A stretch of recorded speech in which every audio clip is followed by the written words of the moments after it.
Have you ever wished you could be an NFL general manager? Well, now you can, thanks to Reality Sports Online, a powerful fantasy sports platform where owners get to build and manage their fantasy team just like an NFL general manager. Reality Sports Online was created by former NFL front office personnel and features a revolutionary free agency auction room, which mimics NFL free agency, enabling fantasy owners to negotiate and sign the NFL's top talent to single or multi-year contracts. The platform can host up to 32 teams and has tons of other cool features in addition to free agency, like a rookie draft, multi-team trades, franchise tags, contract extensions, first-round rookie options, automated contract and salary cap functionality, and much, much more. Test your general manager skills for free at realitysportsonline.com in a mock free agency auction. If you like what you see, use the promo code DTC to receive a 10% discount on your team or league today. Fantasy just got real at realitysportsonline.com. Welcome to the Dynasty Trade Calculator Podcast, a show dedicated to Dynasty fantasy football trades and player values. With your hosts, John Paul Hurley, Izzy Elkaffas, and Nick Whalen. Welcome to the DTC Podcast. Episode 93 is brought to you by Fan Controlled Football League. Check them out. We've got an action-packed show for this week. We're going to talk about some more free agent activity. Pretty exciting. We've got like a kind of like a meat and potatoes of the free agent activity that happened in the week that we didn't record, and then also like a kind of like a hot fire round. Hot fire? That sounds good, right? It's like Dylon, right? Who are the 5 best rappers of all time? Think about it. Dylon, and Dylon. Because I spit hot fire. There you go. It's like a fast fire round. We're going to fire off through some people who are a little bit less significant than the headliners, but we got to talk about them, right? We're also going to go through some pre-NFL draft best practices.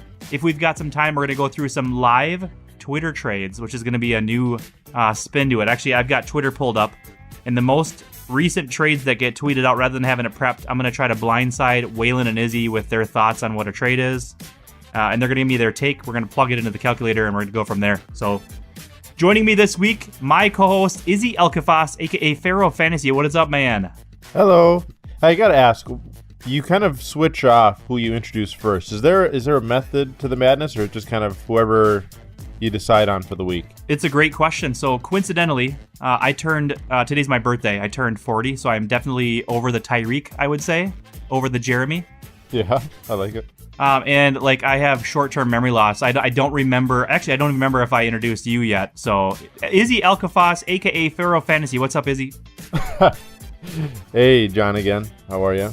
So anyway, the answer to your question is I literally don't remember who I go with first each week. So it's good that I change it off, probably, right? Yeah, no, totally fine. I was curious if you had a reason for it. No, it's literally like a medical reason. That's the reason. Okay, I like it. Man, 40. I got 8 years for this. Oh yeah, it's awful. It's awful. Whalen and I pre-podcast were talking about how bad our feet hurt. And Whalen's not even sniffing 30 probably. I don't know. Nick Whalen joining us also. The fresh spring chicken, 26-year-old Nick Whalen. What's up, man? I'm far from that, but happy birthday, man. Thank you. It's your birthday coming up soon too, right? Yeah. 2 days is my birthday, and I turn 33, so I am not close. 26. So what happens in the Hurley household? Like, what do you guys do? Like a cake, and like you guys blow out the candles? Like, what happens, man? Let's get inside your house for your birthday. What happens? We do okay. So step 1, we do a couple projects around the house, which is super fun. I actually put on 2 new toilet seats today. Oh, that's exciting. Yeah. Mm-hmm. Screwed them on tight. They're really good, man. Like you can. So you got some pot for your birthday? Yeah, you can like move around and like they're really good, nice and clean, brand new toilet seats. And I didn't have to go to the bathroom, but I just sat on them because it's kind of cool, that you put your own toilet seat on. Yeah, breaking that in. Then we went to the Minnesota Zoo, which is cool because we live like right next to it. We took all the troops to the Minnesota Zoo to look at animals. I love that. That's a lot of military people, right? Yeah, the problem is I always feel like the animals are laughing at me for some reason. It's probably another like mental problem I have. Like they're definitely like snickering at me for some reason as I walk by. Is there one animal more than another that laughs, or the female black bear? Right. I don't know where I got that from, but she was a laughing. Anyway, the short of it is not anything crazy. No. Okay. And then you're celebrating the night with a podcast. Yeah, unless, I mean, maybe when I get out of the podcast, like all my friends and family are going to be waiting outside my office and surprise me with a trip to Vegas and a show, some showgirls. Well, I mean, I won't be there because you literally can see where I am, and it says, my Devy report behind me. So sorry, man. No surprise here. Are you any sexy time tonight? Oh yeah, yep, a little bit up. Sexy time. Yeah. Okay, good. Good. I'll text Leslie if I have to. Don't, as long as you don't send a picture like a dick pic. Okay, then we're good. Well, yeah, because then it might, she'll be like comparing and stuff, and I don't want any of that. You don't want to compare. No, the compare game's no good. No, I hear you. Even though I am big, like a can of Pepsi. It doesn't matter. Not good at all. Hey, well, thanks for asking, Whalen. What do you got planned for your birthday on Tuesday? Absolutely nothing, because I'm single and have no kids. So I'm going to eat some leftover cake, and me, I'll probably work out and then work on the Devy report, which is my life. Nice, you dirty cake eater. Yep. Oh, yeah. You got to get that Devy report out, man. There's a lot of anticipation this year. I've heard a lot of people are waiting. I know. But the good news is my spring break's coming up. So that's what I'm going to do. Literally all of my spring break is just work on it. Sounds exciting. Sounds about as exciting as today for me. Yep. Put on toilet seats. I'm going to work my whole spring break. Maybe, are you going to Cancun to work? Because that'd be kind of cool. Just sit on the beach and type away. No, I'm not cool enough for that. You'd probably be running on the beach if you did that anyway. I would be. I'd be running and working on the Devy report at the same time. Oh, damn. You just get one of those, the guys in the drum line, they have those straps that holds their drum so they can use it, while they're moving around and stuff. You get one of those straps for your laptop. That's a great idea. And, just sit and run down the beach during sunset, typing away, talking about Josh Allen. God, that's just a great idea. Look at these ideas that you come up with, man. Yeah, I mean, I'm 40, but I definitely still have it, Yeah, I mean, you don't remember what we just talked about, but you have good ideas. That's right. Speaking of whatever we just talked about, let's scrap all of that and talk about football because nobody cares about me. Starting off with this week's free agency activity, I'm going to start with Nick Whalen in these ones. So, Nick, one of my more favorite ones is our friend Jordy Nelson goes. This is kind of like a little bit of a connected one. I would say it's a cascading move. So Jordy Nelson gets signed by the Raiders. Michael Crabtree gets cut. So talk to me first about Jordy Nelson, and then we'll move on to the next piece with Izzy. So Jordy Nelson of the Raiders, what does this mean? I thought it was really interesting that the Raiders went out. They were excited. They were going to sign Jordy, and then they were going to bail on Crabtree, which I know last year the Raiders were just kind of a mess. But, Jordy's older, and, the Packers moved on from him, and he's been there for a while. So, I mean, one would think he's washed up per se. And Crabtree's younger and had a more recent, really good season.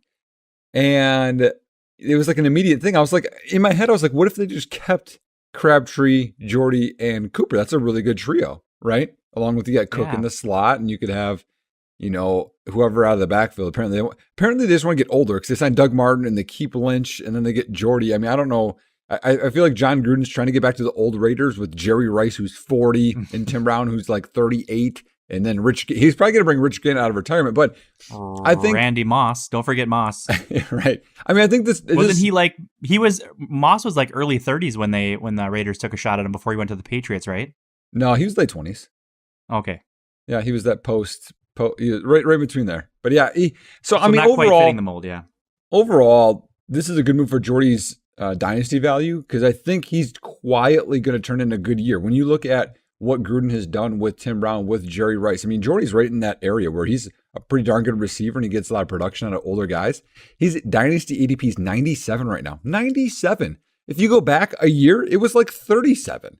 So I think that's a pretty good bargain. If you need a vet wide receiver to be your wide receiver 3, wide receiver 4, I would go get Jordy Nelson.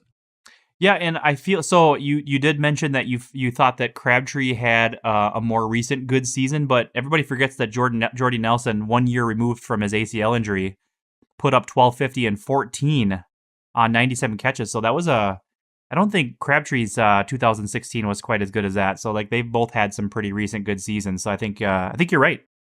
I stand corrected. Okay. You're sitting, though. That doesn't make any sense to me. I don't even know where I am right now. So, Izzy, feel free to throw on some additional notes with the Jordy Nelson side, but I'd like you to delve into the Michael Crabtree side, too.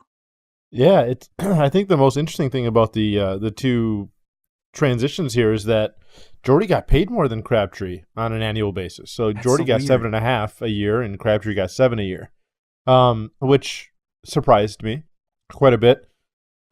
You start to think, and even Crabtree, I think, was on what was he on, guys? Like a 4-year, $32 million contract with the Raiders. So they didn't necessarily save any money per se.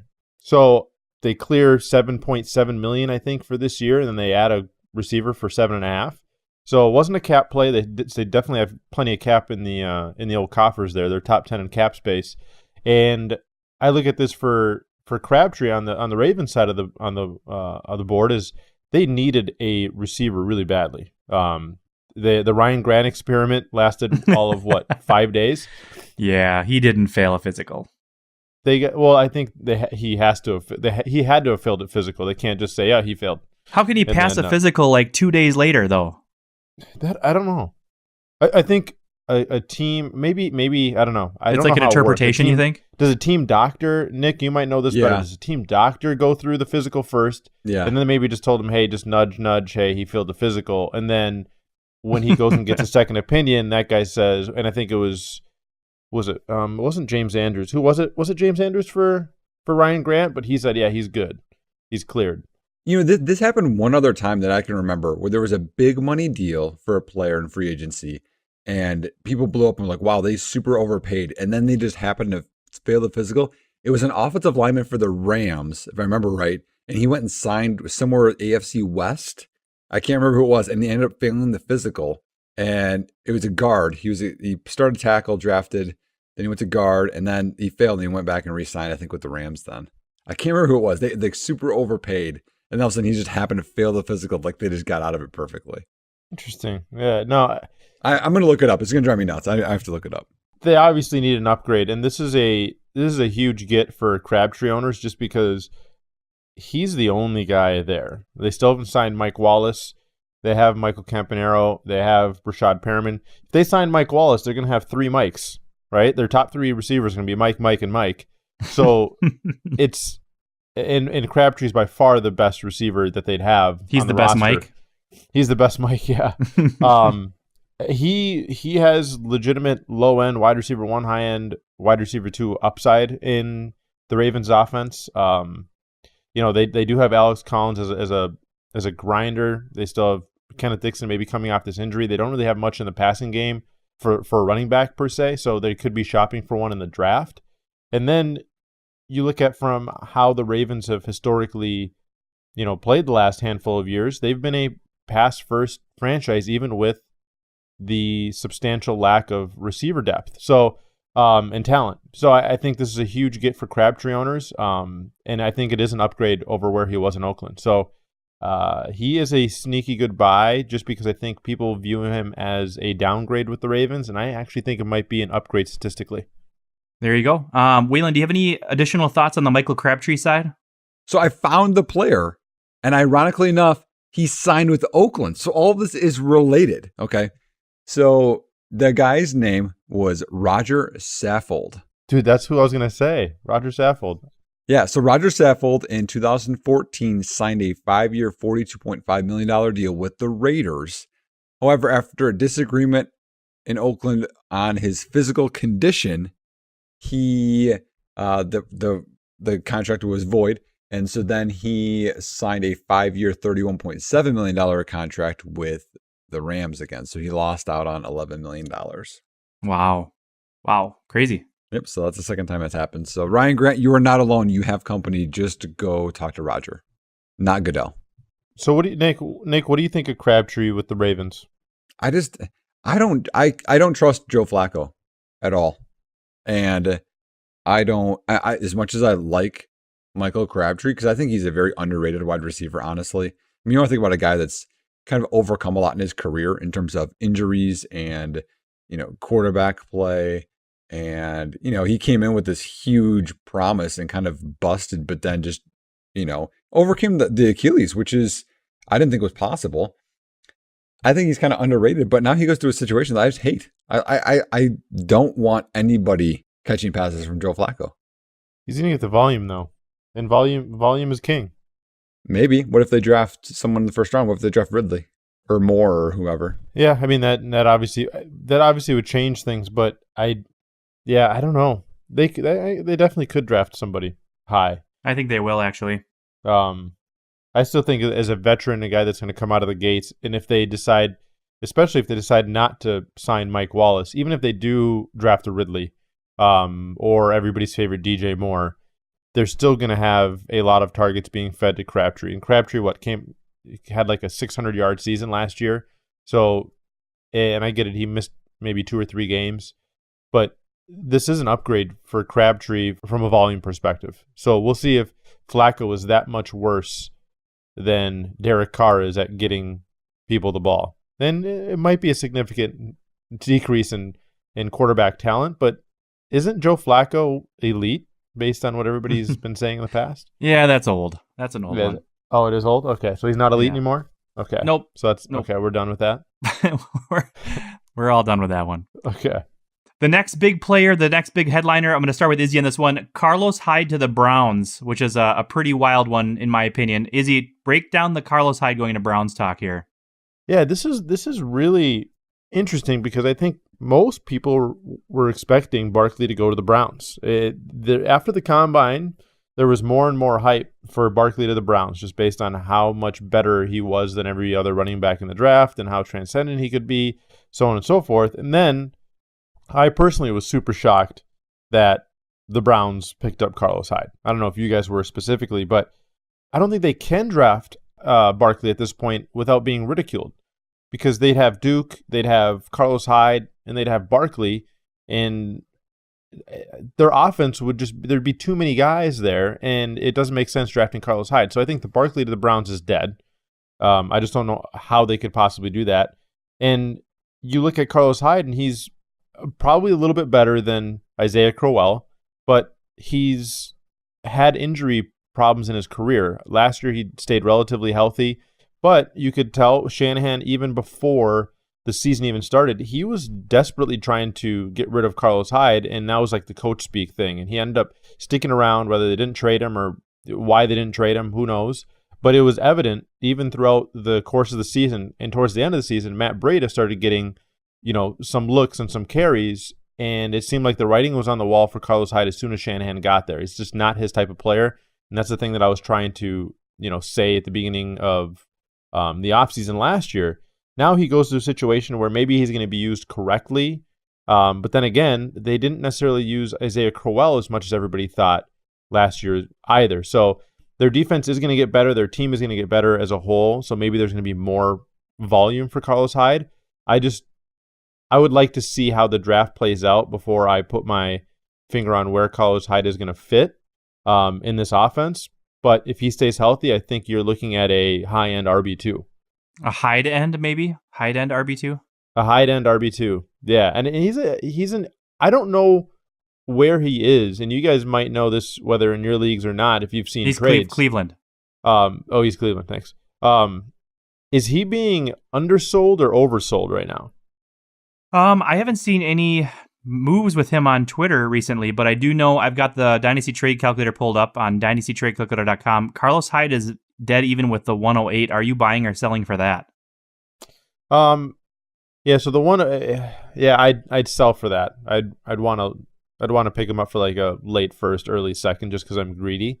But if I was trading him away, I would want something a little bit better than the 108. Fair enough. Whalen, what do you think on that one? Okay, well, overall, we know Izzy does not like Carlos Hyde, right? So that's that part of it. I like Carlos Hyde, the football player. I don't mind Carlos Hyde with the Browns. I did not like Carlos Hyde with the 49ers and Shanahan. There's a big difference. I like the fit. Okay, well, let's just talk about this. Maybe, just maybe, everybody, the running game with Kyle Shanahan and the 49ers is overrated. Could we just put that out there? Because we're super hyped about Joe Williams and then Matt Breida, and then no one really likes Carlos Hyde. And yet now Jerick McKinnon, which I'm sure we're going to talk about here in a little bit, signs there, and everyone's, he's going to be, everyone, he's not his dad. Okay. And I know Devontae Freeman happened, but like, just because it's a new team doesn't mean that's just going to happen. You know what I mean? It's not always going to be the same thing. Brian Billick went from the best offense ever in Minnesota to Baltimore, and he couldn't even run an offense in Baltimore. It doesn't mean it's just going to happen. And so I think, and Hyde struggled actually last year. His yards per carry went down with Shanahan coming into town by 0.7.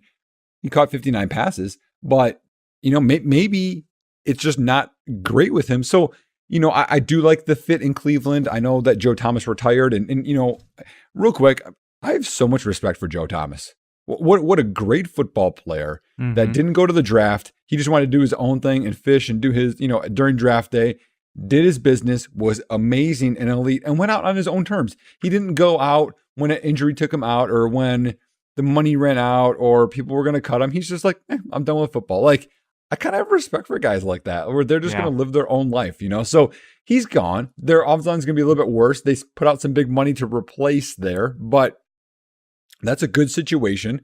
And I still think they could go with a running back, Izzy. I still think it could happen. It could be Barkley. It could be a second round guy. If we're going to say that Hyde signed for starter money, right, which is $5-ish a year, right?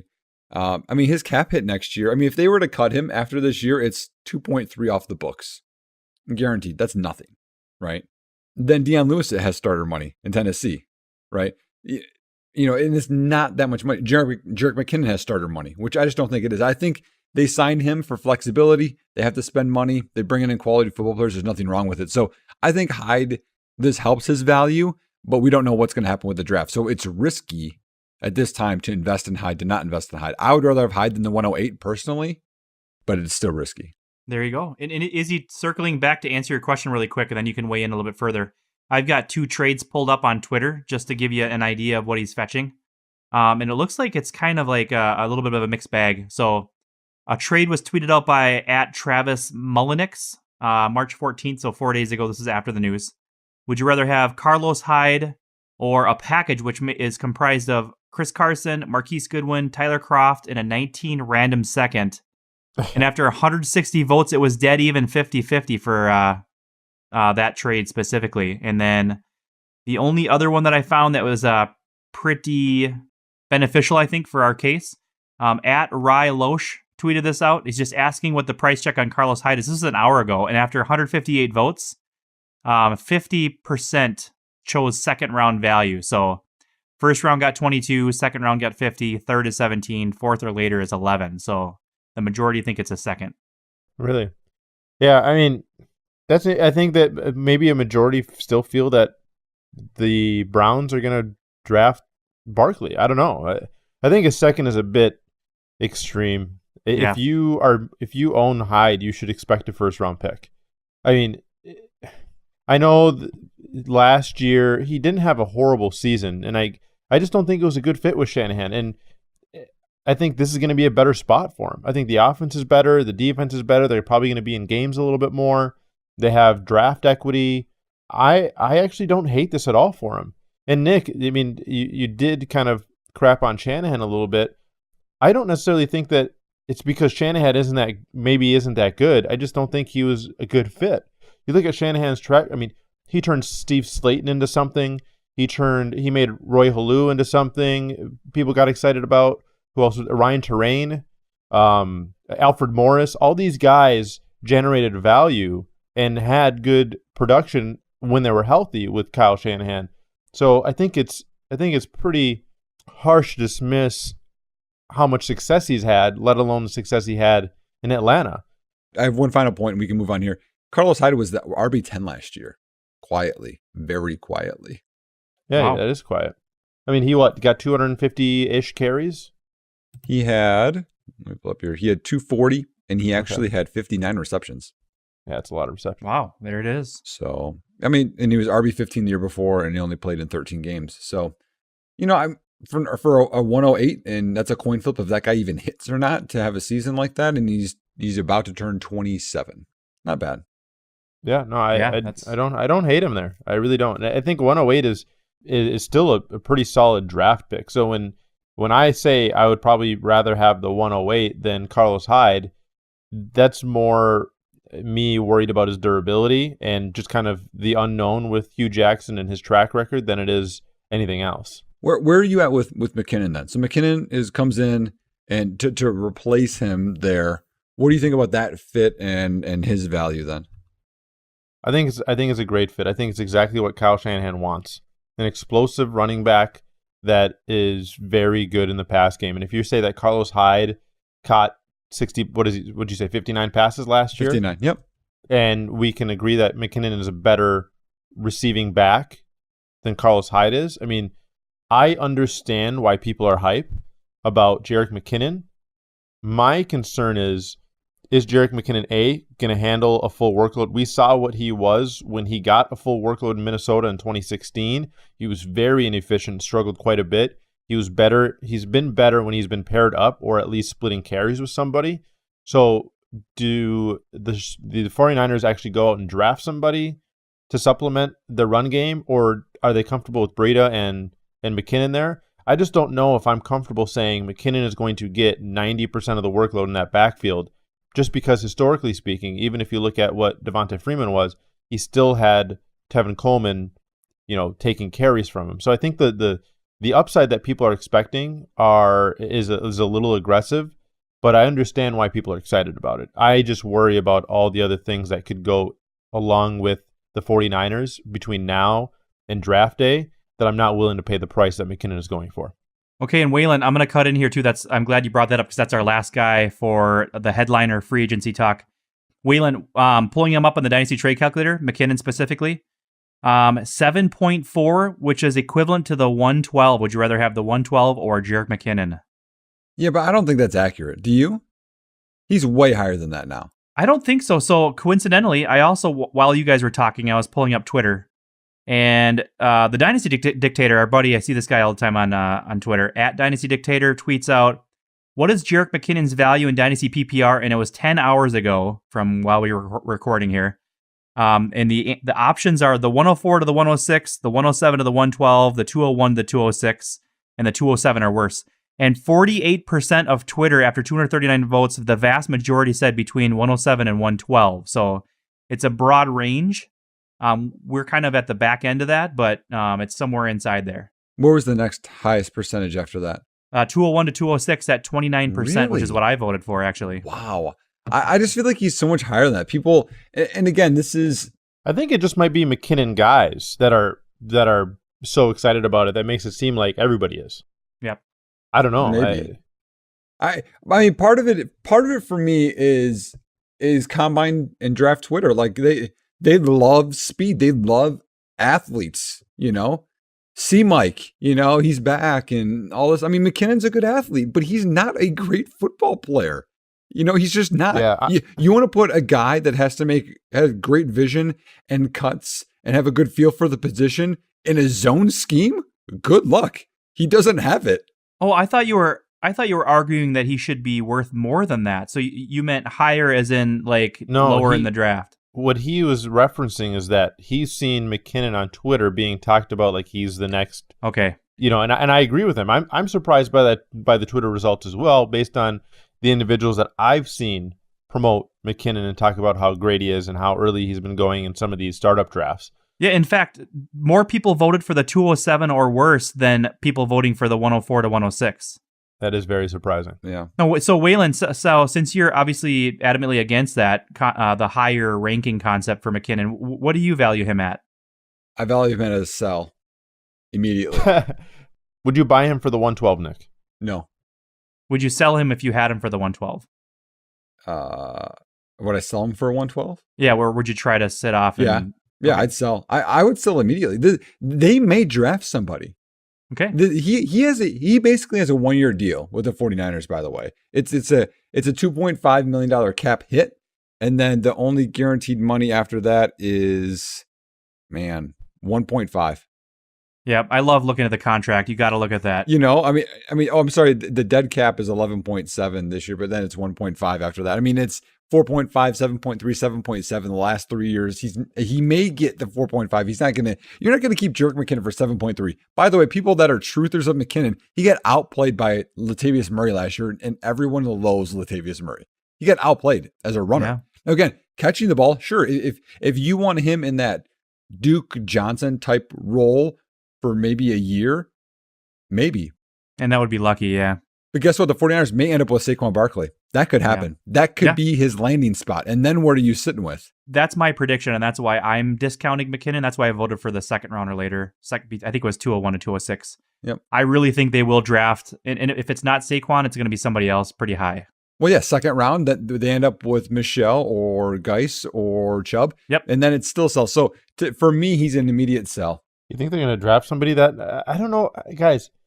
I don't know if they're going to be drafting somebody that high. We know, I am positive that they're not going to draft a grinder. I mean, they had a guy like Carlos Hyde that would have been just fine in that role, and they didn't love it.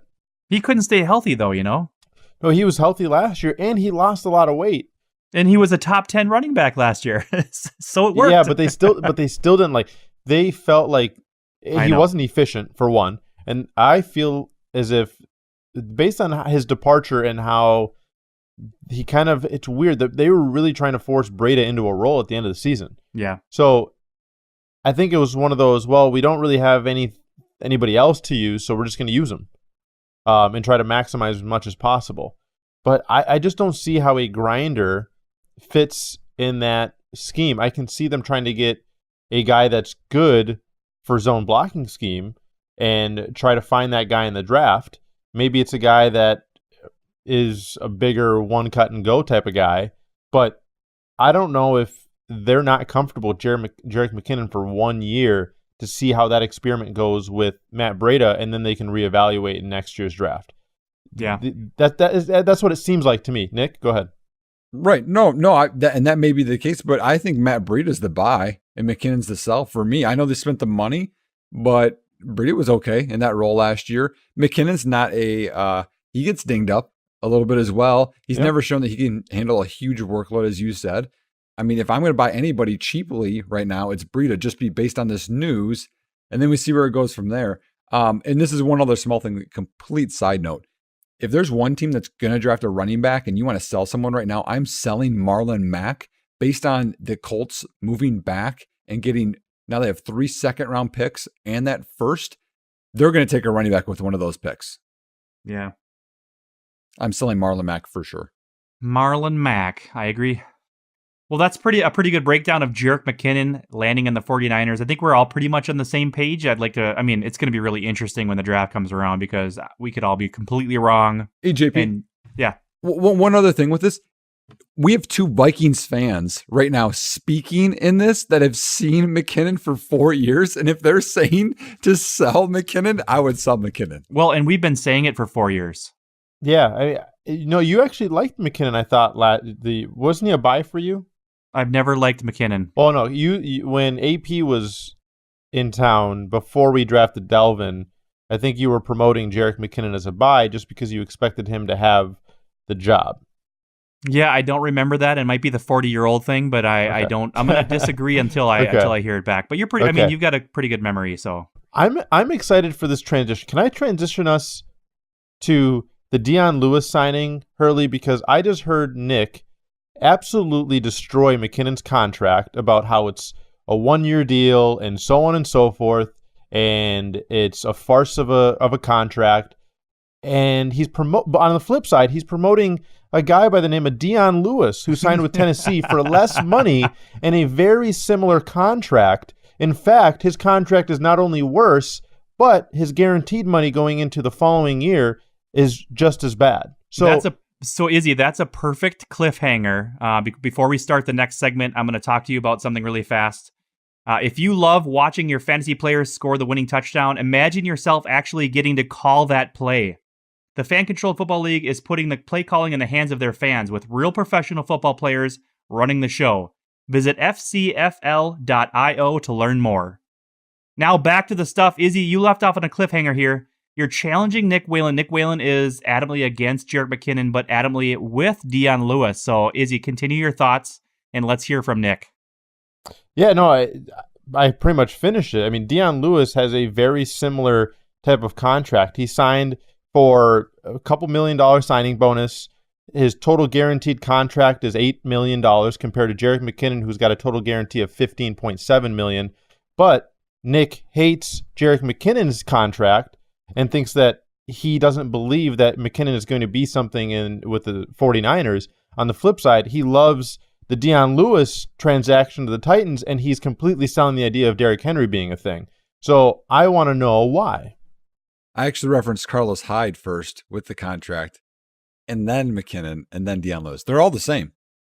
Okay. So why do you like Dion Lewis so much and saying that it's writing on the wall for Henry if he's got a similar 1 year type of deal? Because Derrick Henry's not good at football. Oh, Oh my God. But McKinnon has no competition. No, McKinnon, but here's the thing. If Dion Lewis was so good and he was so tantalizing and everybody wanted Dion Lewis and this, and that, and he's a top 8 running back and for contracts, yada, yada, yada, he wouldn't have been basically picked up for a $5 million per year deal and technically just a 1 year deal. He obviously did not get the suitors that the guys like McKinnon were getting, guys like Carlos Hyde. He wasn't and he's the best receiving back in free agency. And he still didn't get, in a league that's shifting towards those types of players, he still didn't get the contract that some of these other lesser players, quote unquote, that other people think are getting. So I need an explanation why, if he's so damn good and Derrick Henry is so damn bad, why is his contract not justifying the claim that he's going to overtake Derrick Henry and be a 200 carry guy and a 100 reception guy? I don't understand it. Those are pretty far out there numbers. Anyway, I know. I'm just exaggerating, but yeah. No, I know. I don't think that veteran running backs get paid. They don't anywhere. You have to be a truly special guy. I mean, I think that Atlanta regrets the extension of Freeman.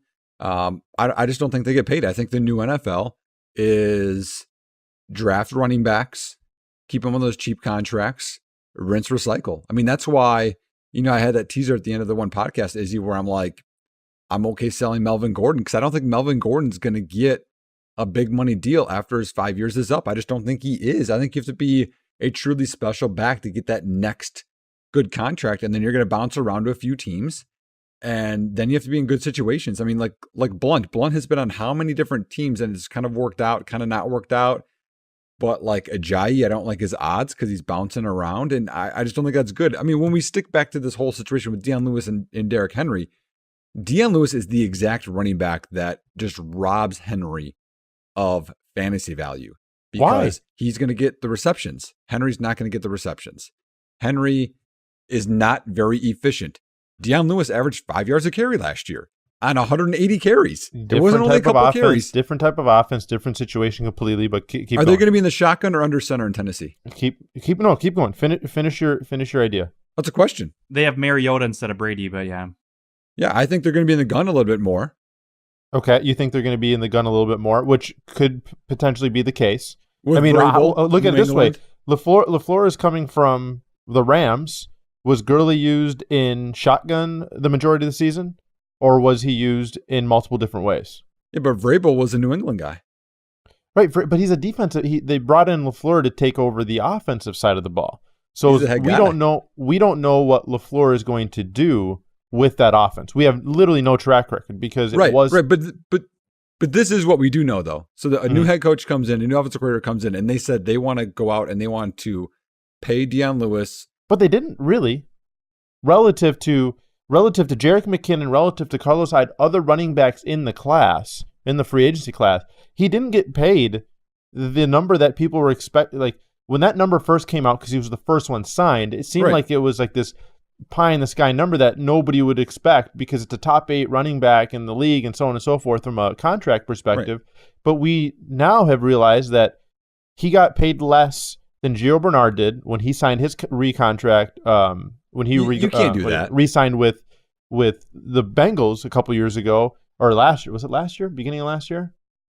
And they went out and drafted Mixon. And then Latavius Murray last year, who we all think is just trash, signed a $5 million deal. So he's getting the same type of contracts as what everybody's saying is our lesser players. So everybody thinks that Dion Lewis, that is a huge Dion Lewis fan that I've seen. So the guys that are promoting Dion Lewis greater than Henry are saying that he's this great player. So somehow he's this great player, but he's not as highly valued as Jerick McKinnon, not as highly valued as Carlos Hyde, the same value as Latavius Murray, and undervalued relative to Gio Bernard. However, he averaged 5 whatever yards per carry. He got the carries at the end of the season for the Patriots. He's the best receiving back coming out of this free agency class. All of these things talking about how great Dion Lewis is, but nobody is paying him relative to great prospects coming into this free agency class. So nobody gets paid, is he? Nobody gets paid. So that's irrelevant. And talking about contracts the year before or 2 years ago is irrelevant too. Because now Kirk Cousins is the highest paid quarterback. And so I know, but the numbers, Nick, the numbers should go up. As the cap increases, these contracts should go up. He's getting paid less than guys that were signed last year, and he's getting paid less than guys that are free agents this year. Did they draft Derrick Henry, Izzy? Did this head coach and this offensive coordinator draft Derrick Henry? Then that's the best argument. That's the best argument. That's the point. That's it. That is it. That they didn't draft him, and Derrick Henry's done nothing in 2 years to satisfy that he can carry the load and he deserves it. His yards per carry is inflated, as we know, right? And even if we don't want to talk about that, he ended the year with 5 games under 3.15 yards per carry, 4 of them under 2.75 yards per carry, which is not good. In the clutch, when they needed him in that postseason game against New England, he didn't do anything.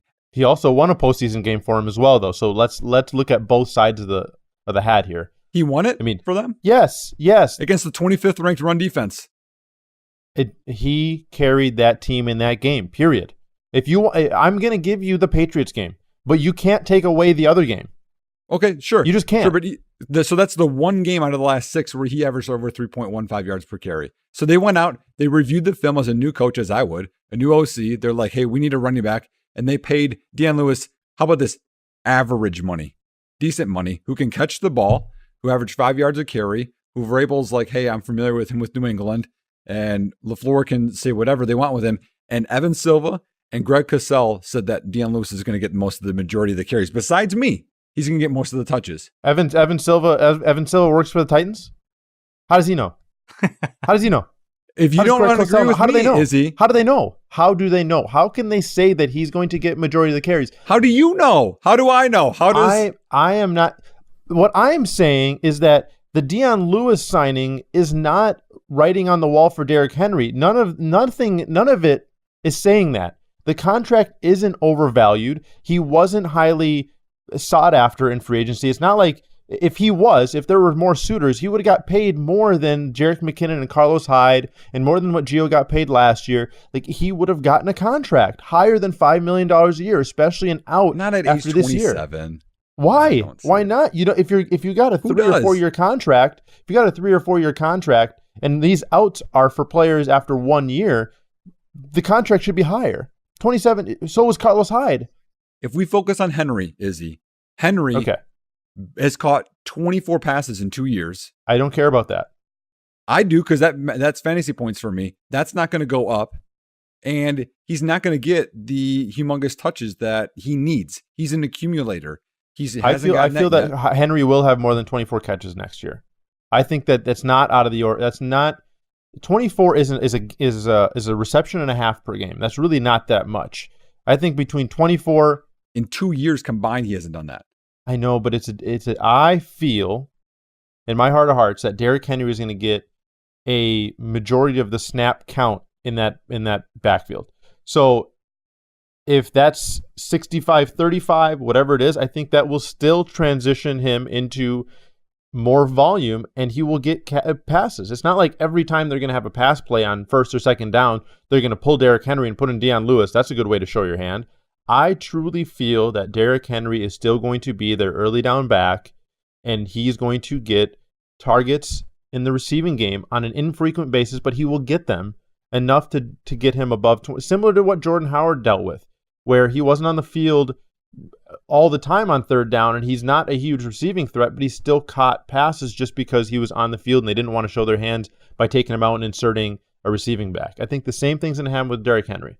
I feel like a gentleman's bet is coming down here. So I think 24 receptions is the line for receiving. Izzy, what are you going to say? I'm not worried about even if he has 15 receptions. I'm not worried about that. We've seen players produce without receptions. We've seen the Jordan Howards produce without receptions. We've seen LeGarrette Blount produce without receptions. We've seen these guys do that, even in this NFL, where you're not. I can see if he gets 250 carries, he will eclipse likely 1,000 yards, and he will likely have double-digit touchdowns just because of the goal line work that he's going to get. So he's a short yardage guy, and Dion Lewis is not going to take enough carries from him to prevent Derrick Henry from getting 225 to 250 carries as a floor, even if it is a new team. Now, if they go out and draft a running back, Nick, my tune is completely changed. So if they go draft a running back that could potentially take carries away from Derrick Henry, you're absolutely right. I'm sold. They're done with him. It's not their style of running back. And out of every position in the league, and we've said this ad nauseum on this podcast, and I've said, whenever there's a coaching change, I'm in immediate panic for the running back. And I still am worried about Derrick Henry. But Dion Lewis does not worry me when it comes to Derrick Henry. If they would have taken a guy who is not available in this draft class that's more well-rounded, then I would have been terrified. But Dion Lewis is just a third down back to me, even if he got carries in between the tackles with the Patriots. It's a different offense. It's a different style. Teams sell out to stop the pass. It's wide open for running backs. So I'm not looking at that number and saying this is wow, he's hyper efficient running the ball. I'm not looking at that. So let's wait for the draft. If they go out and draft a running back in day 1 or day 2 for sure, this conversation's over. I'm 100% on Nick's side. If they wait till the 5th, 6th, or 7th round draft running back, then I'm like, yeah, whatever. It is what it is. I feel like if Dion Lewis would have signed with the Titans with the same coaching staff that they had in 2017, that people would still be pro Dion Lewis, anti Derrick Henry. And to me, that is the big issue, is we don't have a track record for LaFleur. We don't know how he's going to run his offense. And if he wants a guy single back, does he want I form? Does he want shotgun? Like, what is he going to do? We don't know that, and we don't have a track record. So I think it's yet to be determined on both sides. I am just purely basing it off of Dion Lewis does not scare me. I am more terrified of them drafting somebody or that coaching staff saying, to Nick's point, we're going shotgun 80% of the time. Then yes, I'm in panic. Well, where are you at, JP? I want to hear what you think about this. Well, currently I'm at a state where I have to move my mouse every 5 minutes because my monitor's gone to sleep status a couple of times. So that's where I'm at. I mean, and naturally with the Derrick Henry, Dion Lewis talk, I'm a little bit in between you guys. Izzy is a Derrick Henry extremist, I like to call him. But I'm not big on the Dion Lewis thing at all. So I'm somewhere in between. In fact, how about this? Let's just bump up the entertainment value. Izzy, I'm going to ask you a pointed question. Mm-hmm. So according to Nick Whalen's points and according to your points on the other end of it, are you still buying Derrick Henry at his value before the Dion Lewis signing, or did Dion Lewis make a dent in that for you at all? No, I stopped buying Derrick Henry at his value as soon as the coaching change happened. The Dion Lewis thing did absolutely nothing to change. I knew they weren't going to run with Derrick Henry and Whalen as their running backs. That was obvious. This changed nothing. Okay, so let me narrow it down then. So I got that. What would you currently buy Derrick Henry for? If I'm actually okay, so you're not forming this in a either or, which changes the answer. If I'm going to go out and buy Derrick Henry, I'm talking buying. Yep. I would likely try to pick him up for the 106, 107. 106, 107. Okay, yeah, I'm a little uncomfortable with that. So the direction I was going is that Izzy and I are in a dynasty, several dynasty leagues together, but one of them is Ryan McDowell's Kitchen Cinco, so it's Kitchen Sink 5.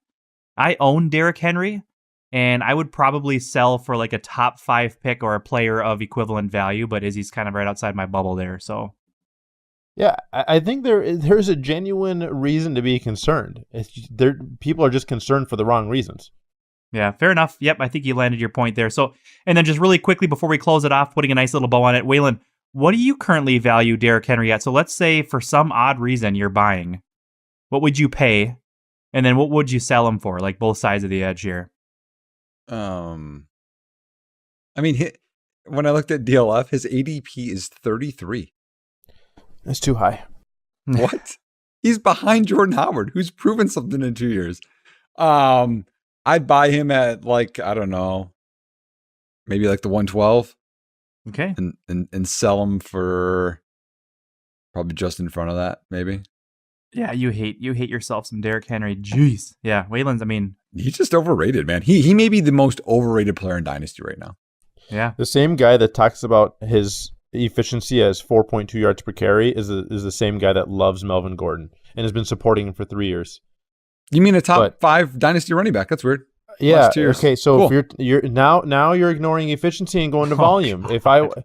I mean, this is a conversation that we can continue to have over and over again. We can, because you are pointing to efficiency without volume, and now you're ignoring efficiency and going to volume. One catches the football, one doesn't. One's done it with a big workload, one hasn't. I didn't even take away those runs that Henry had that are basically useless. Hey, DTC podcast listeners, tune in next week while we talk about Melvin Gordon and Derrick Henry some more. But for this week's podcast, we're going to move on to the next quick segment. I'm sorry to cut you off, guys, but we're good. Literally... I think it's about time. Probably like 10 minutes on this conversation. We're getting into the red. Yeah, literally it's been like 20 minutes. Here. Yeah. Whatever. People are pulling their hair out at this point. So the next sub-segment is what I'd like to call free agent fast takes. It's going to be like a lightning round of guys that have shifted since we last recorded.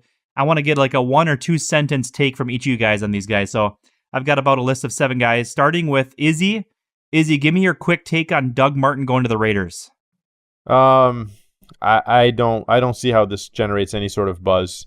Marshawn Lynch to me is still the better running back. He showed that last year than Doug Martin, unless Marshawn Lynch has a huge decline in talent between last year and this year. I still think he's the guy to own in that backfield. I'm over Doug Martin. Nick Whalen, LeGarrette Blount to the Lions. Pass. They're drafting a running back. Whalen's passing on that one. Nick Whalen, AJ McCarron to the Buffalo Bills. I know you're going to pass again, aren't you? Yep. I mean, irrelevant. That's what it is. I'd rather have Peterman. Here's the thing with McCarron. Yeah, go ahead. Here's the thing with McCarron. If the Bills don't move up, he's going to be their quarterback. That's what I'm saying. Because I don't think they're going to get any of the quarterbacks at 12. Yeah. Unless they reach for Lamar Jackson. That's the only way. I don't think either of the top 4 are going to last at 12. But even if he's the quarterback, he's not startable. In a start 2 quarterback league. And they're not going to take Lamar Jackson after shipping Tyrod Taylor. Unless they feel like Tyrod Taylor is significantly worse than Lamar Jackson. I don't know why they would. They're not identical players per se. It's just Lamar Jackson does offer more upside, and he's more explosive as a runner, and you can do a lot more with him. So that might be a reason. Worse as a passer. But you're right, though. The way that they tried to get rid of Tyrod this whole time suggests that they don't want anybody in that sort of mold. They want more of a traditional player. Yeah. Accuracy as a preference. And I will say, Nick, it's really difficult to find starting quarterbacks that aren't going to get benched in a Superflex league. And if McCarron is a guy that they went out and paid, and we saw what Peterman did in limited time, I think that they give him a chance to be the guy long term, and they're not going to pull the plug right away on him. And if you look at across the league, there's going to be inserted a bunch of new rookies into this league, and some guys that don't really have a great track record. And that's only 8 players that you need to do better than, as if you're AJ McCarron, to get in the top 24 to be startable in Superflex. Yeah, but he's not with those. We don't know. Yeah, that's a good point with Clay and Benjamin and Zay Jones and who am I missing? Well, yeah, not enough. Can we say this? I mean, is this the year Shady McCoy really falls off? He fell off some last year, but man, like with that much of a non-threat at quarterback, like it could be a really long season for him. Yeah, it could be. Really could be. All right, well, since Izzy went into depth on that last one, I'm going to take the next one back to Whalen again. Nick Whalen, Tyler Eifert stays in Cincinnati. Pass. Pass. I mean, such a sad story of Tyler Eifert as a good route runner and good athlete at tight end. You just can't stay healthy. He's irrelevant. It's done. It's done. It's done. Well, what if he stays healthy? What if? I mean, he led the league in touchdowns. What, 2015? Yeah. I feel like no, it wasn't 2015, was it? For tight ends. Yeah, I think it was 2015 where he had whatever, how many touchdowns he had as a tight end. Keep talking. I'll look it up. But I mean, I don't think that offense runs through him. I think they tried to run it through him, and I think that's just different now. I feel like if he stays healthy for 16 games, I'm not sure he's a tight end one. Yeah, 13 touchdowns in 2015. So yeah. I just don't think he's going to stay healthy. Nope. I'm with Nick. If he stays healthy, I think he can put up the numbers. Is he? What do you tell people that don't believe in being injury prone? I thought he was going to pass. Right. All right, two more left. Let's get through these. We need a person on this podcast that does not think injury prone is real. Because I need to have this person in a back and forth conversation. The 240 characters I can't do.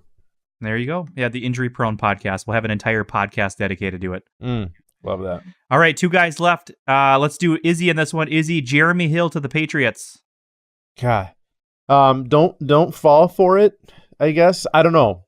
He's likely gonna be in the LeGarrette Blount role. I think Gillislee, for whatever reason, they didn't love him there. He had his 3 touchdowns in the first game, and then he was done. Rex Burkhead still was the preference there. So maybe Jeremy Hill is going to split with Rex Burkhead. If you own Jeremy Hill, you take this chance to try to move him for a second-round pick if it's possible. I don't think many people are going to pay it. I think if you're a savvy owner, you try to get him for a third, and hopefully you can flip him later on, whether we get closer to the season or right at the beginning of the season. But he's got potential. Maybe Bill and the McDaniels can fix him because he pitter-patters more than any other running back in the league, it seems. So, well, let me say this. He may not even be on their roster. It's a 1-year deal with $1.5 million with only $150,000 to sign, no guarantees. True. Yeah. He may not be on that team. Yeah, similar to, who was it, Eddie Lacy? That had that similar contract, and he stayed on the team, but he had a $150,000 guarantee as well. And he had the check-in weight incentives that were built in though. Right. Izzy, this is the same Eddie Lacy that's had a more fantasy relevant season more recently than Josh Gordon, right? Oh, yeah, that's funny. Oh, that was one heck of a tweet. Yeah, it pisses me off, but yeah. You're right. All right, last one is for Nick Whalen. Austin Seferian-Jenkins to the Jags. Nick, go. Oh, so sad. I was hopeful for him. And then he goes there. Let me just say this, though. There's a shot, right, is there a shot that Bortles isn't there after this year? No, he's I don't think that contract is that early been out. Hurley, you're gonna have to pull that up. But go ahead, Nick. Talk about it for both ways. But honestly, though, if you want to think about this, though, for a guy that 1 year ago was nothing, good for him to turn around his substance abuse issues, and to become a relevant player again, and to battle out, and then have some teams interested in him and to make some money. So good for ASJ, but for fantasy reasons, he's a tight end 2 now. And by the way, Bortles represents $26.5 million of dead cap 2018, $16.5 million dead in 2019, and $5 million dead in 2020. So maybe 2020. 2-year deal. Well, we got it. I mean, Mercedes Lewis was a thing for like 2 games, so maybe just maybe ASJ can be something for a lot longer than that. And to, something that we talked about a little bit on the podcast is they don't have many red zone weapons. I mean, Moncrief is that guy right now, but maybe ASJ is going to get the red zone work. Who knows? Yeah, he could. Yeah. But it's terrifying. Speaking of a team where I'm trying to figure out what's going to happen, Am I wrong in wanting to buy every Seattle Seahawk that's in the passing game? Russell Wilson, Lockett, and Baldwin, like they have to throw now, right, to even stay in games. Yeah. I mean, I think of all those, the guy I want to buy is Lockett because he's like free. They're dismantling. I don't know what they're doing exactly. They're dismantling their entire defense. To Nick's point, I think they really need to fix that offensive line. Good Lord. They can't keep doing that every single season. But and there's I think no running that back. team. No, Chris Carson. Yeah, I know Hurley loves himself some Chris Carson. I love Chris Carson, apparently. I thought you did. I thought he was like a huge buy for you during the middle of the season. Well, he was on the waiver wire. No, I didn't know that. So he was a huge buy on the waiver wire because... Is he now? He's backpedaling. Do you see this? Yeah, buy him in the waiver wire. 20 he had waiver like 3 bucks. articles on him, and there was like a hearts around him, and now it's backpedaling. In a deep 14-team Superflex league where the rosters are pretty deep, he was on the waiver wire, and I picked him up. This is the DTC Championship League, by the way. So he was a buy on the waiver wire because he was injured and he could come back. And I mean, so you have him, Hurley. I have him in our DTC league, and I Are picked him up. Are you selling Chris Carson, Hurley? Go. Yeah. Okay. And I'm gonna guess what? I'm gonna get more for him than the $1 I spent on him on the waiver wire. That's likely true. So I guess, is that not the definition of a buy? I don't know. Maybe we have different interpretation. Well, when you say buy, when somebody says I'm going to go buy somebody, they make it seem like they're going to go buy him off of somebody's team at a price, not go spend 20 waiver bucks on him. That wasn't the idea. I mean, one thing has more to do with money than the other, so maybe I'm more close than you are. Anyway, so here's what we're going to do. We finished up our fast takes. We're going to move into the final segments. We're going to cover a couple of Twitter trades, and we're going to wrap things up. Maybe some of those topics we had planned for this week we can cover next week because we're still before the draft. So I pulled up a couple impromptu Twitter trades for you guys to weigh in on. A couple compelling ones I was able to find. So the first one I'm going to ask Nick Whalen because I feel like Nick hasn't talked enough in this podcast, but this one was tweeted out by Thomas O'Brien at Thomas O 544735516. I feel like that's the if you guys watch the original Transformers movie, it's like Lover's Boy 5435599. So he's got a whole bunch of numbers in his name, so that's kind of cool. Anyway, beside the point. Such a Nick nerd. Whalen. This is a 0.5 PPR for running backs plus 0.25 per rush attempt. Freudian so slip. the running backs are discounted a half point PPR relative to wide receivers. This is kind of a confusing league a little bit. So wide receivers get a full point per reception. Running backs only get a half. Does that make sense? But Yes. running backs get a quarter point per rush attempt. Okay. Now that we've got do that, they get the same? Is it different for touchdowns? Do they get another like 1/10 of a point for a touchdown? Or not disclosed, so we'll say yes. No. Same points for touchdowns.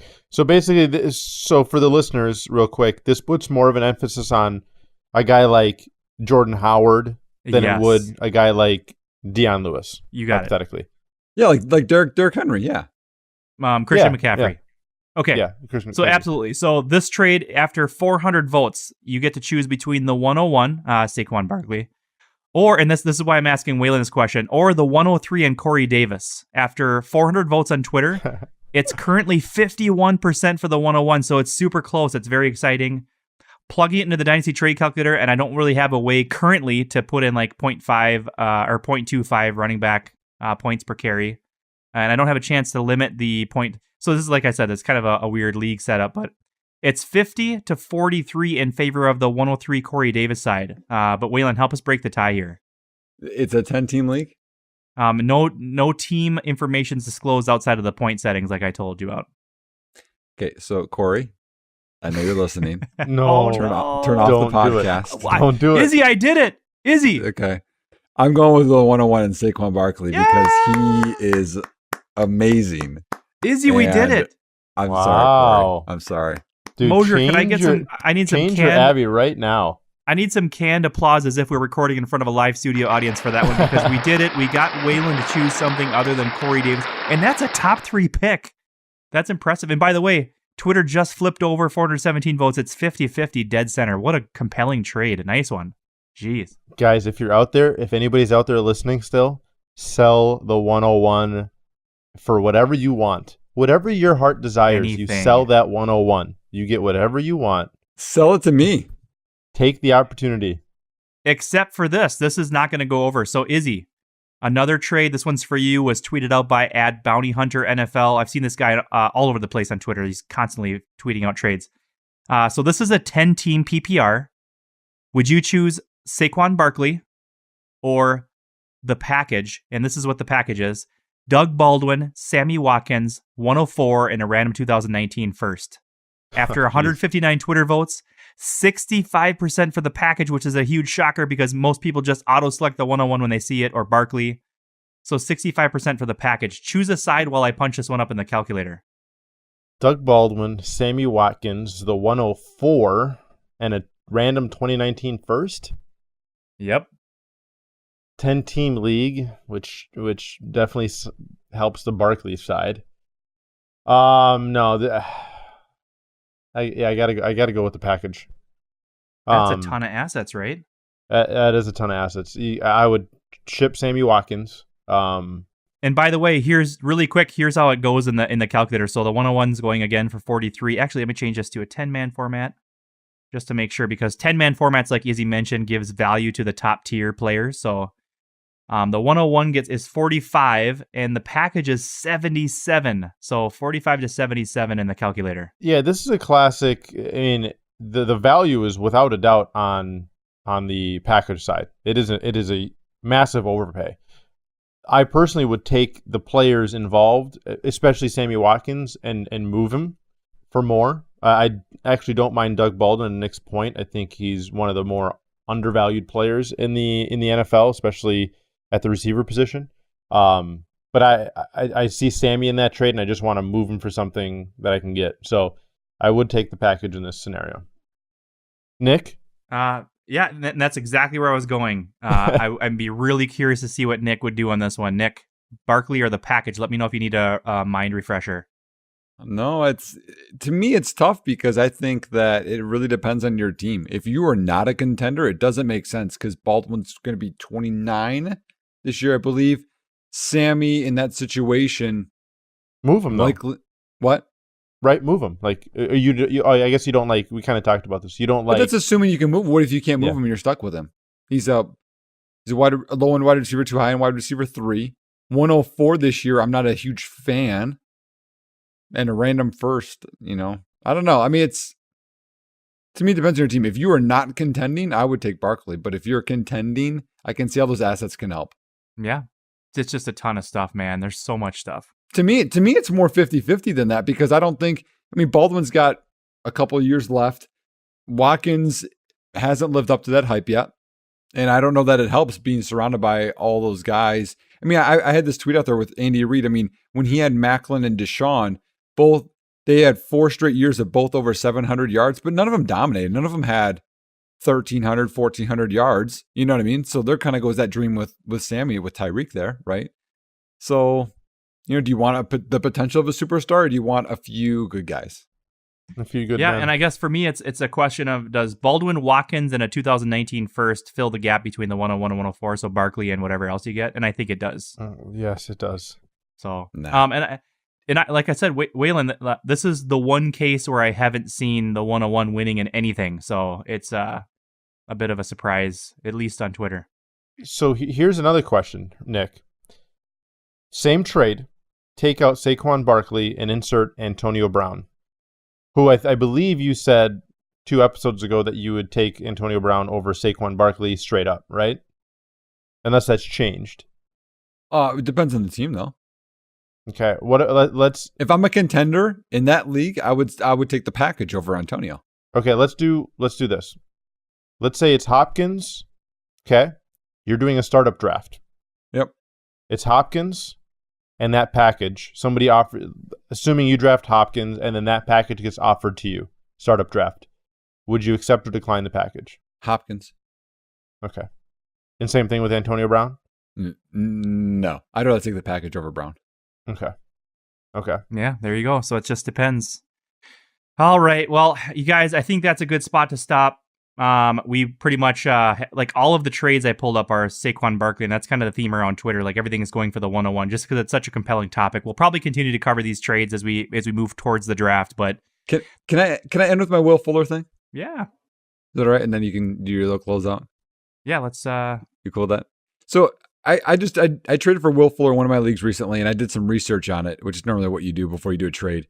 And I thought this was really compelling. So Will Fuller played 4 games with Deshaun Watson this last year. And I liked Will Fuller out of college more than I think most did, and he kind of got trashed his rookie year. But in those 4 games, now again, I know people don't like this. If you extrapolate those out to 16, Will Fuller would have been the wide receiver 1 this year. Again, likely he wouldn't keep up that pace, right? So let's say he kept up 75% of that pace. Okay, so we took it back a little bit. He would have been the wide receiver 8 this year. 60% of that pace, wide receiver 17. Half of that pace. That's really discounting it, right? Half of what he was doing with Watson, he would have been wide receiver 32, which is still a wide receiver 3. To me, that means Will Fuller is a buy, because where I see him, he's like, mid-50s in Dynasty right now. And even with Hopkins opposite him, he's going to get single coverage. He's going to get not the best corners. And with him thriving like that, I think that he's a buy. What do you guys think? Mine's really quick. I am absolutely buying Will Fuller because he's going for pretty cheap. I tried getting him in season and I wasn't so successful, but if I can buy him for, late first, early second range, I'll buy him. Yeah, and I looked at this the other day, I think, when I saw your tweet, and I believe, and correct me if I'm wrong, Nick, in those 4 games, he had 13 catches, so he's averaging about 3 catches a game, and he had 7 touchdowns, so he's averaging just under 2 touchdowns a game. Even if you cut the data, even if you take your information and you cut that in half, it's still not fair, because that's still a lot of production for a player that's seeing that few of targets.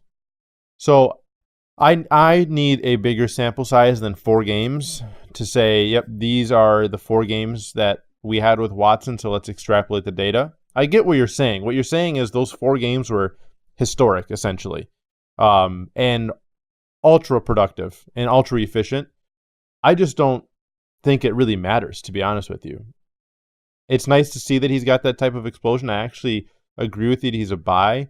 Nick, you said he's in the 50s in ADP. Is that right? That seems high. Let me look. Will Fuller, ADP of 51. 51? God, that seems high.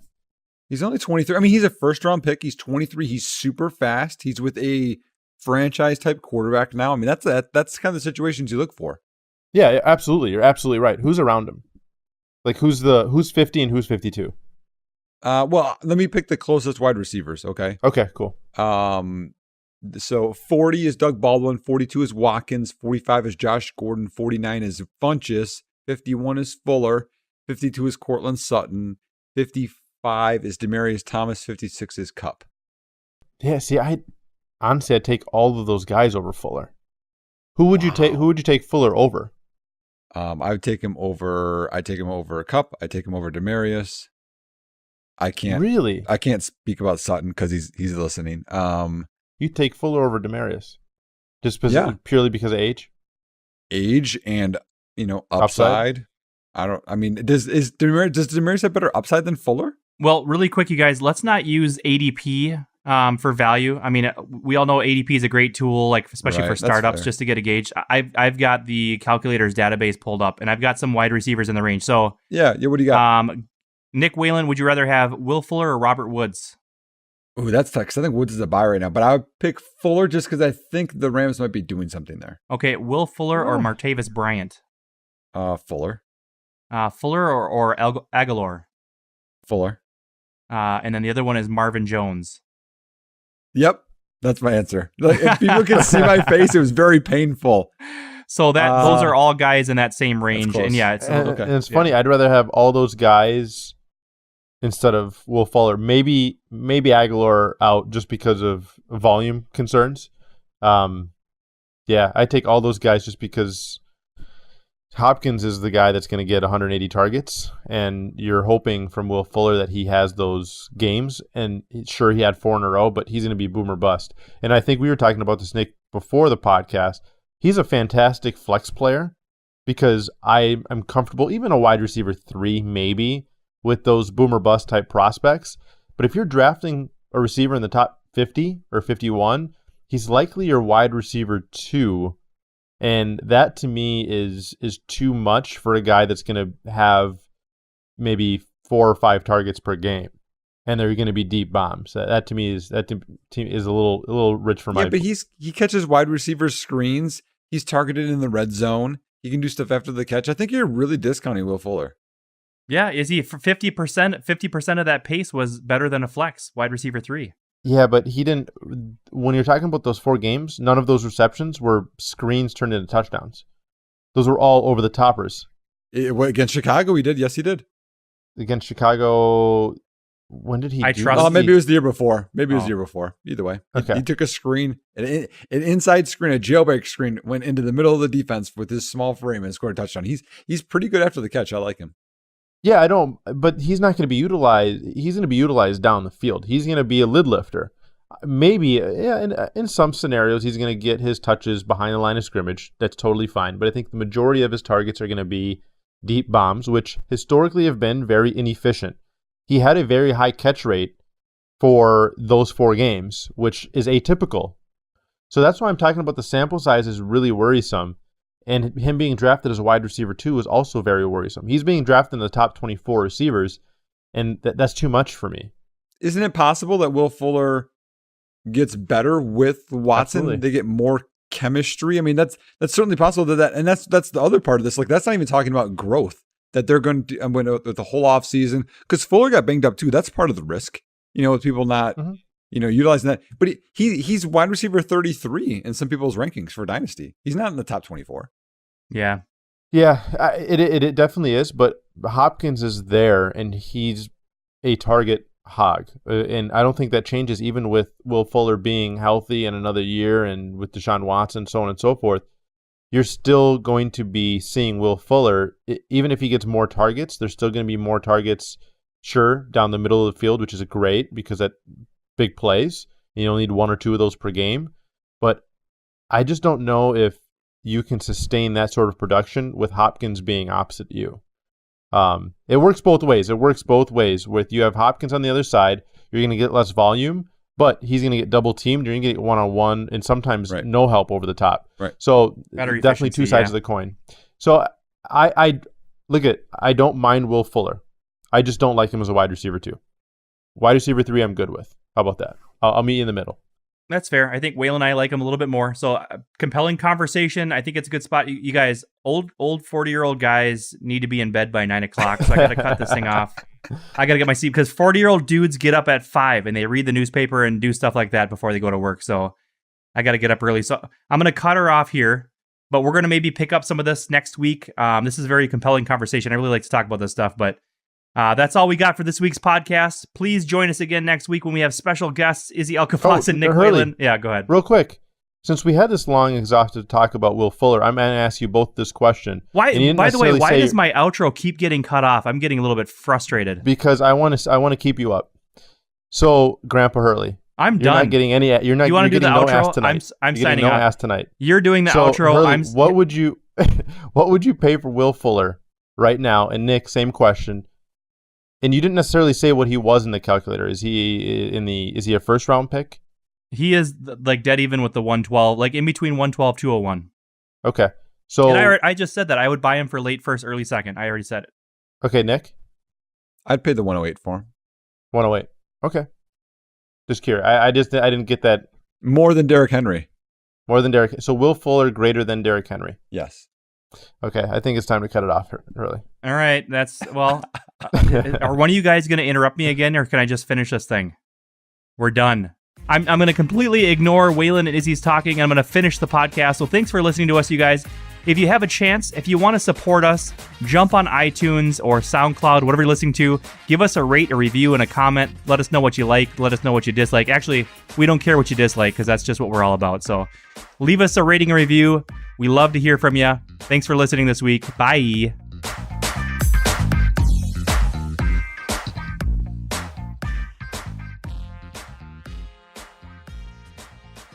This episode is brought to you by Scout Fantasy, home of the Fantasy Football World Championships. Scout is your one-stop shop for expert advice on Dynasty, Redraft, and DFS. Join the Scout Army at scoutfantasysports.com and start your new membership today.